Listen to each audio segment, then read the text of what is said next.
This might be a little over the top, but I thought I would just shoot you guys a video of what I've kind of come up with, some of the common sense things that you might want to know right out of the chute before you touch the thing.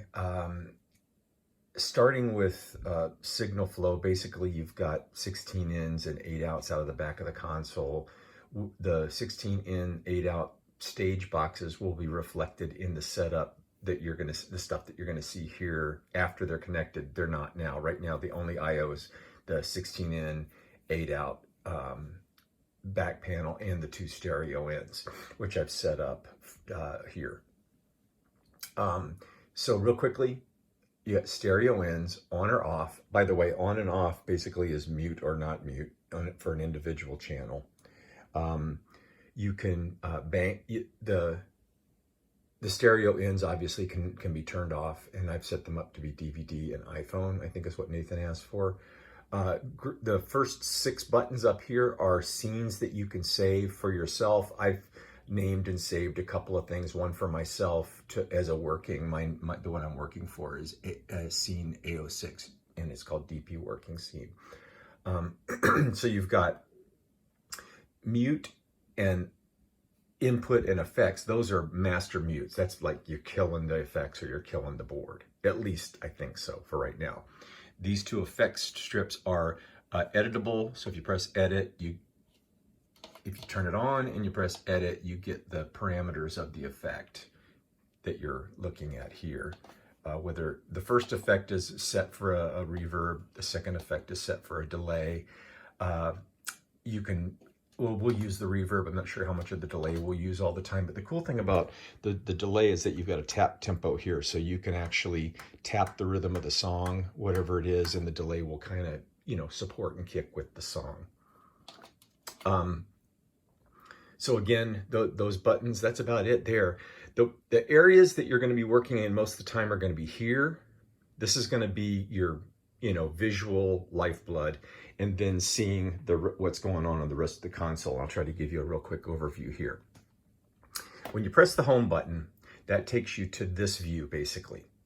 This view is all the channels that you're looking at, and this just happens to be, let's go over. This happens to be the first 8 channels, which are reflected here. I've already named the scribble strip, temporarily, of course, Evokes 1 through 4, acoustic guitar, banjo, auto harp, electric guitar, synth, piano, etc. Now, what we're looking at right now is bank 1, so the first 16. You hit bank 2, it switches over to the next 16, which I've labeled drum set, electric bass, and then some open channels for right now. That will also be reflected up here. You'll see, kick drum, etc., that stuff. You'll notice that the bright thing here changes color when you're turning on and off a channel. So what you see here is reflected here as well. So there's visual support no matter what you're doing. Also, the select button, when you select a channel, it's reflected up here as well. I don't know if you can see that, but when this is selected, I'll select the next channel over, it tracks with, and you can double click. Oh, this scrolls up, by the way, and it gives you more information down here. But this gives you basically your level and pan information here. Pan is going to be adjusted with the one-touch knob. Level is going to be adjusted down here. So that's the basic layout of the console. You can see inputs 1 through 16 here. Inputs 17 through 32 here, and again, you're going to go, well, what are you talking about? You said there's only 16. Correct. They give you a layout of 32 channels initially so that you can actually assign inputs in different places in your 32 channels and save it in different scenes, etc., that kind of thing. Once we get our 2 stage boxes in the Avion box, that will be reflected in what we see here, and we'll be able to assign stuff. Now, this page, I'll go back here, and you'll notice that you've got on input 2. Remember, these work together all the time, so you're always going to be watching those. We're on input 2, which is the second 16, so that's the drum set. All you have to do is touch a channel to select it, double click it to give you the parameters, like an individual channel, compression, EQ, etc., and naming. All you have to do is double click this and you can rename the channel. That's enough for now. I think if you hit the home button, it'll take you back where you were, yes. And you'll notice that when you select here, it also selects on your fader strip down here. So it's, again, double, gives you visual support for everything you're gonna do. Okay,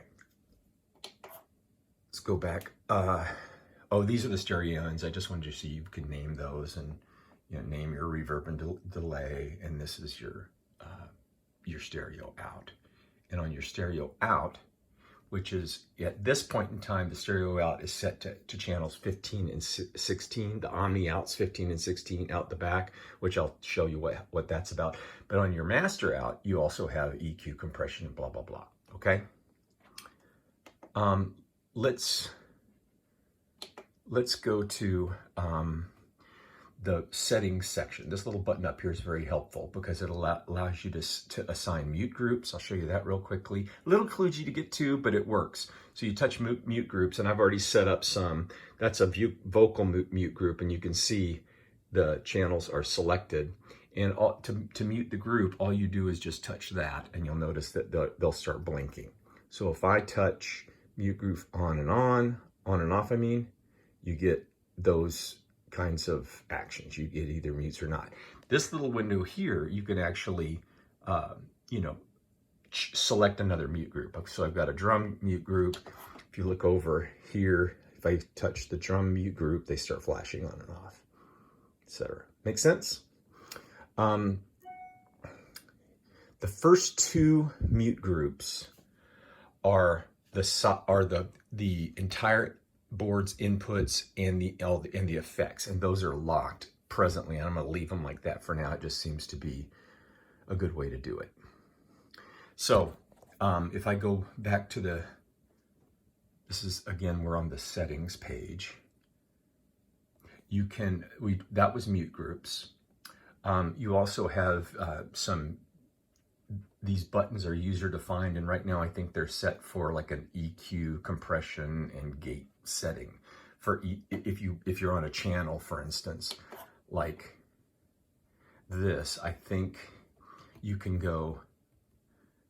I think if you touch this one, you're going to notice that the EQ is going to change. Maybe, yeah. EQ knob 1, gate threshold, and compression amount. So those are. Those are fixed for now, and then input gain. So you've got input gain, 1 EQ knob, a gate threshold, and then a compression amount, I think is what it is. Okay, out of that, once again, looking at the settings, mute groups we looked at, these are user defined. You've got some preferences and things like that, which I'm not going to go there yet. I don't care. But Omni out is the next thing that you need to understand. On the Omni out page, you've got these are the auxes, and it shows you what output in the back of the console the auxes are set. So what the signal flow is, you would send to an aux, and that aux, everything sent to that aux would show up on that particular Omni output on the back. So that's the overall signal flow. Right now, and I'll just show you by touching through. If you touch aux 1, it shows you that aux 1 is sent to Omni 1. Aux 2 is sent to Omni 2, etc. down the line. If you go to 15 and 16, you'll notice that Omni 15 and 16 are set as your main outs right now. We'll be switching those to one of the stage box outputs, okay? So, and that way we can send from the stage box to the speakers on stage, etc. Okay? It's really easy to reassign these. You just touch one and touch another one, and it asks you if you want to reassign that to that output. Very easy to do. I'm leaving it stock for now until we get the other boxes in, and yeah, it'll make more sense that way. Now, let's see. If you press input 1, you get the first bank. You press input 2, you get the second bank. You press both at the same time and you get what's called DCA mode. I've also configured some of these. You'll see. If you look here, these first two are assigned. I've got a drum kit DCA and a vocal DCA. And what a DCA is, a digitally controlled amplitude. So this DCA fader basically is like what we thought of on the old console as a group. So you can adjust the entire level of the drums with one fader. You can, on this one, you can adjust the entire level of the vocals on one fader. And we can set up other ones. I just wanted to get started, and setting it up is really, really simple. I think you just tap, double tap on one. This is DCA 4, and you can make it anything you want to. Okay. So I'm gonna go back. There's the home page again. And again, you just keep, you can, using these guys and this is always going to get you where you want to go. The one knob, we'll talk about that more, but basically if you pull up an EQ, for instance, on the first 4, I've already set them with a preset for a Beta 58. That preset may stink for our application, but we might want to use it. So I'm going to put, what did I do? Okay. So, oh, and by the way, this tracks with whatever you have selected. So if you've selected off the page, it's going to go there. I don't know if you've noticed, but I just selected electric bass. It jumped to the second 8 of the second 16. If I select kick drum, it's going to pop back to the drum 8. If I'm making any sense whatsoever. If you select input bank 1, which is the first, I've selected Vox 1, so it's going to pop to that. But if I select electric guitar 1, it pops to the second 8 of the bank. So it's going to go wherever you select. That visual thing is always going to be supported here. Next, okay, so we did input 1, input 2. 2 together gives you the DCA groups, and now we'll go to outputs. And outputs is, again, completely assignable. If you look at the board, pops up all the auxes and your main outs, and this is always going to be your stereo out here, always. You can,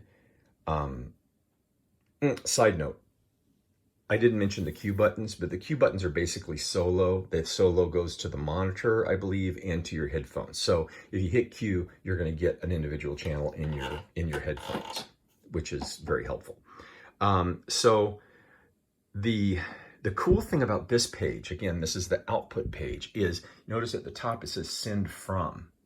So whatever track you have, for instance, if I want to send something to aux 1, which is now assigned to Omni 1 out the back. So I want to send some stuff to aux 1 out Omni 1. Then I'm going to double tap send from, and the whole console is going to show up here, and we can just create a mix going out aux 1, whatever that might be. Where this works for us is if we were using analog sends to the avioms, we could use an aux going to the avioms, but we're going to have a dedicated box, which I'm assuming is going to show up here, so we can send 16, discrete tracks to the avioms. But in this case for us, what works is if we go to something, if we go to again, we're looking at output. So this is the reason when if I hit the input 1, input 2, the fader shift, and we're looking at 2 banks, right? 2 banks centered on whatever I have selected. Yeah. But if I hit output, what I'm seeing here are the outputs. So for us, back to what I was going to say, where this fits in is I'm going to set up aux 9 and 10, which is going out Omni 9 and 10 right now, but it's not going to be eventually. Aux 9 and 10, which is a stereo pair, I'm going to send it back down to a stage box. No, I'm going to send it back down to the aviom headphone feed, and we're going to send. I don't think I'm explaining myself well. Basically, what this boils down to is I can create a completely unique mix of things. Oh, this is for the feed, for the stream. I'm thinking wrong. Forget the Avion thing. Forget the stage boxes. This is going to come out 9 and 10 out the back of the console, and we'll create a completely discrete mix of the channels that we want to send to the stream, and they have their own reverb. The aux has its own reverb. The aux has its own EQ. So it's really nice. So 9 and 10 out the back of the console will be going to the stream, to that Focusrite deal. Okay, this has been 15 minutes. I'm probably completely made a fool of myself. But you know what? It doesn't matter. Once you get to be my age, just being anywhere is good. Okay, so I will stop at that, and then we'll get together and do a little more. Hope this has been helpful.